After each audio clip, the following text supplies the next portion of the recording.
Halo semua, perkenalkan nama saya Maria Tumiwa. Saya merupakan salah satu mahasiswa aktif di salah satu perguruan tinggi yang ada di Sulawesi Utara, khususnya di Kota Manado. Saya kuliah di Politeknik Negeri Manado. Pada saat ini saya sudah semester 6. Oke teman-teman, kali ini saya akan menjelaskan kepada teman-teman apa sih yang dimaksud dengan Internal Rate of Return atau biasa kita sebut dengan IRR. IRR berasal dari bahasa Inggris, yaitu Internal Rate of Return, yang artinya indikator tingkat efisiensi di suatu investasi. IRR adalah metode perhitungan investasi dengan menghitung tingkat bunga yang menyamakan nilai sekarang investasi dengan nilai sekarang dari penerimaan kas bersih di masa datang. Nah, di Internal Rate of Return ini atau biasa disebut dengan IRR, di sini ada 5 kolom yang akan kita bahas yang pertama tahun, year, cash out, cash in, depresiasi, net cash flow, NCF, discounted cost flow. Di sini ada 19% dan 30%. Nanti saya akan jelaskan apa maksud dari ini. Oke, yang pertama cash out. Di tahun pertama, di tahun ke-0 ini merupakan cash out dari sini adalah 38 juta. Ini diambil dari modal yang akan kita lakukan, dari usaha yang akan kita lakukan, kita ambil dari uang yang pertama ini yang merupakan investasi modal utama kita. 38 juta ini bisa kita gunakan untuk pembelian barang-barang, keperluan ataupun apa yang akan kita gunakan dalam proyek kita atau usaha yang akan kita jalankan. Nah, dari tahun ke-1 sampai tahun ke-5 ini itu merupakan perolehan dari angsuran pokok pada tabel amortisasi dari 7.261 sekian sampai dengan tahun ke-5 15.057 sekian. Itu merupakan angsuran pokok dari cash out. Nah, selanjutnya di cash in ini ada net profit dan depresiasi.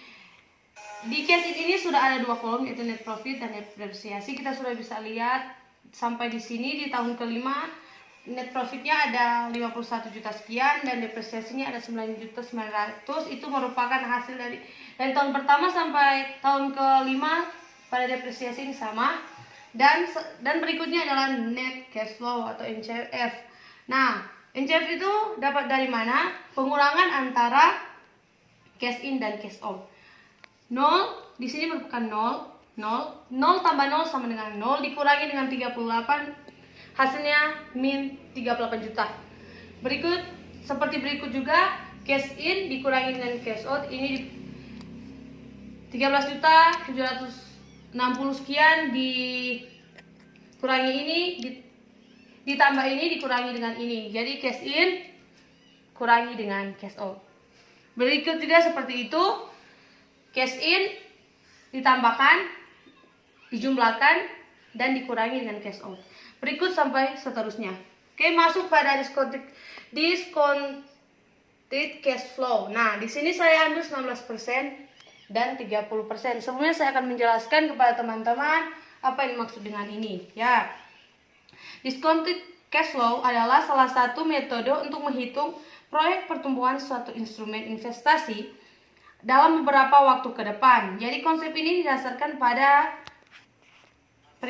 perkiraan bahwa jika Anda menginvestasikan sejumlah dana, maka dana tersebut akan tumbuh sebesar sekian persen atau mungkin sekian kali lipat setelah beberapa tahun tertentu atau setelah beberapa tahun ke depan ya. Disebut discount cash flow atau arus kas yang didiskon karena cara menghitungnya dengan cara mengestimasikan arus dana di masa yang akan datang untuk kemudian di-cut dan menghasilkan nilai dana tersebut pada masa kini.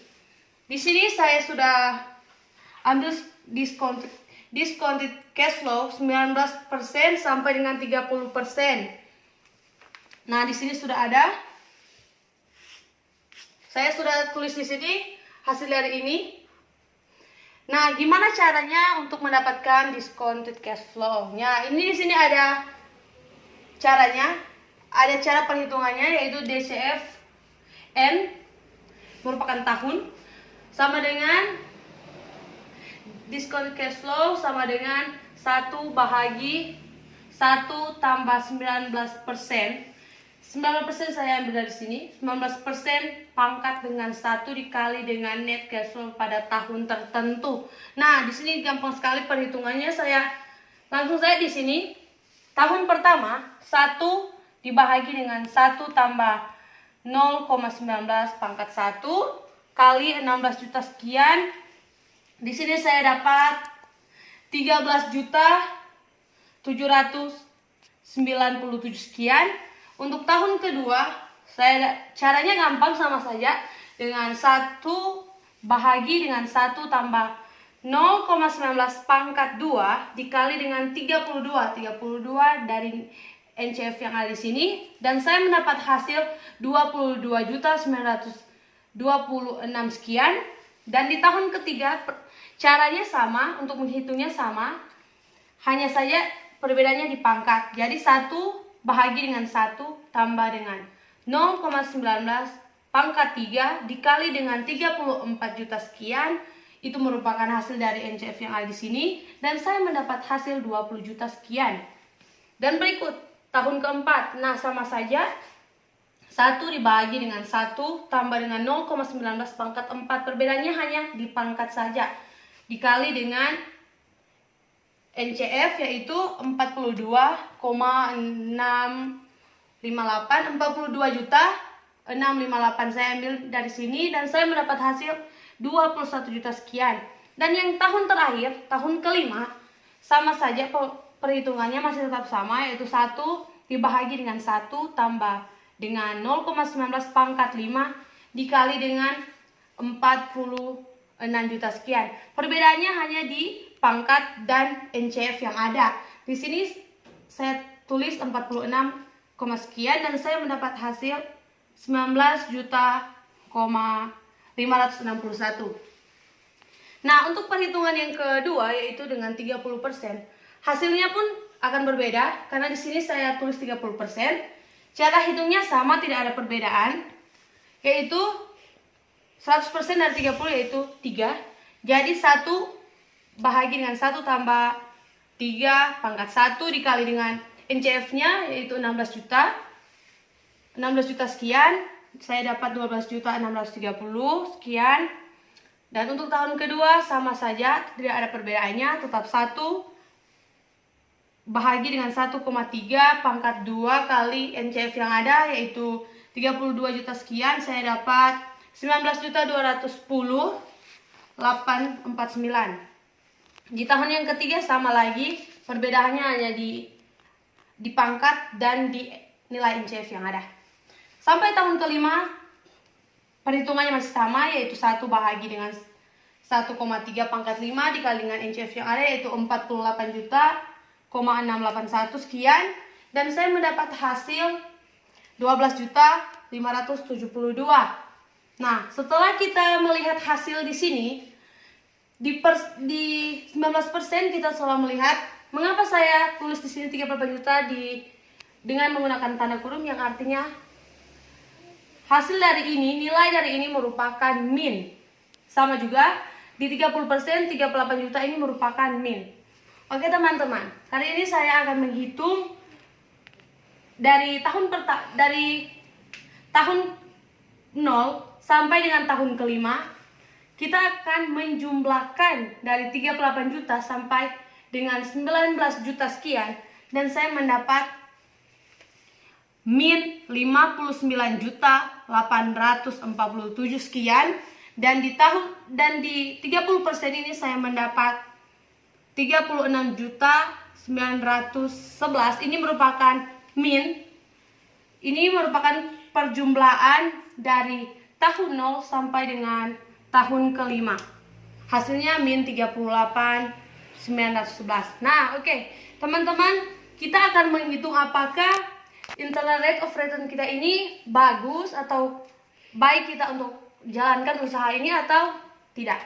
Caranya gampang sekali. Di sini sudah saya tulis IRR atau internal rate of return 19%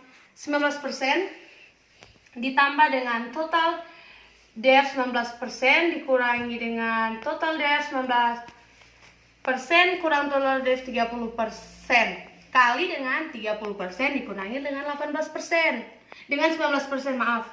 Dengan 19%. Oke. Hasilnya di sini. Di sini setelah kita hitung total liftnya, yang pertama total lift 19% bahagi dengan total lift 19% kurang total lift 30%. Yang pertama nih, total lift 19% kita ambil dari sini. 59 juta 847 sekian. Kita tulis sini 59 juta 847 sekian dibahagi dengan total 19%, kita ambil dari sini lagi 59 juta 847 sekian dikurangi dengan 36 juta, kita ambil dari 30% yang ada di sini sesuai dengan rumusnya total lift 30%, kita kalikan dengan 30% kurang dengan 19%, di sini saya dapat hasil 11. Hitung. Setelah saya menghitung semuanya di sini saya mendapat 1,26%. Nah, jadi IRR di sini saya tulis di sini, IRR di sini kurang dari MARR.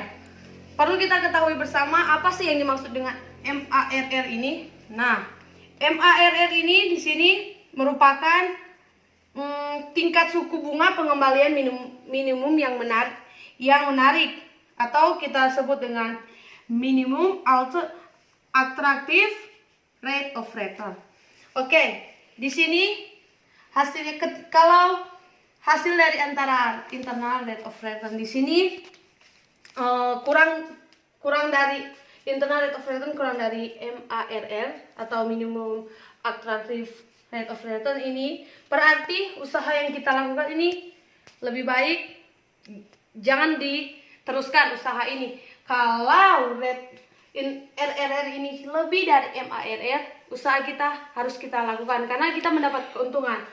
Tapi kalau tidak, lebih baik kita menabung uang di bank dan kita mendapat bunga dari bank. Di tahun berikut pasti uang yang kita tabung tersebut sudah mendapat keuntungan. Lebih baik itu daripada kita membuat suatu proyek dan kita tidak mendapat apa-apa. Kita sudah rugi soal dana, kita rugi di membayar orang-orang yang akan mengerjakan proyek kita. Lebih baik kita tidak usah melakukan itu. Oke.